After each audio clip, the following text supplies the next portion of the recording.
Ito, dito na naman kami sa ating room. Ito naman, iba namang locker to. Mga locker ng mga pababaho. Ito si ano, itong una si Melchor. Yung si Archie. Ito si Melchor, tagang Olongapo. Anak ng ano yata yan? Anak ng foreigner.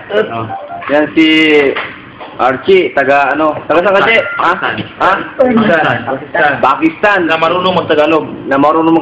Taga namakain din ng ano, Filipino food. Ito yung kasama ko naman kanina, oh. Okay. Yung nandun sa ano, Baho Titi Wilder. Ito rin, oh. Ito yung naging mayaman na sa amin. Sa lahat ng bata. Mayaman na yan. Kakaroon ng loan. Kaya na. May tapos babakasyon na raw, wala nang balikan. Ano? Yung nakatayo na yun, si Ryan.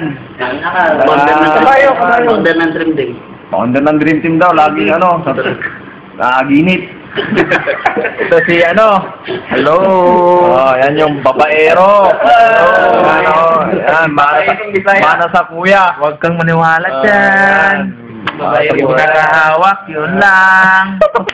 Malibog yan.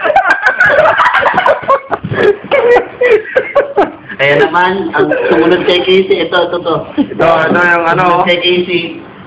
Sarili mo naman, butay na. Hello. Yan. Ako naman mag-ano. Ako naman yung pinakamatino rito. Sa lahat ng bats namin, yan ang pinakamalibog. Yun, yung nakahawak na. Yun, yung may-ari. Malibog yan. Sarili King. Ayan. Dito naman, pahinga na naman. Patay oras na naman to. Lugi na naman yung Dubal.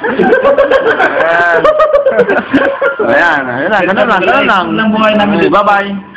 Buhay na OFW.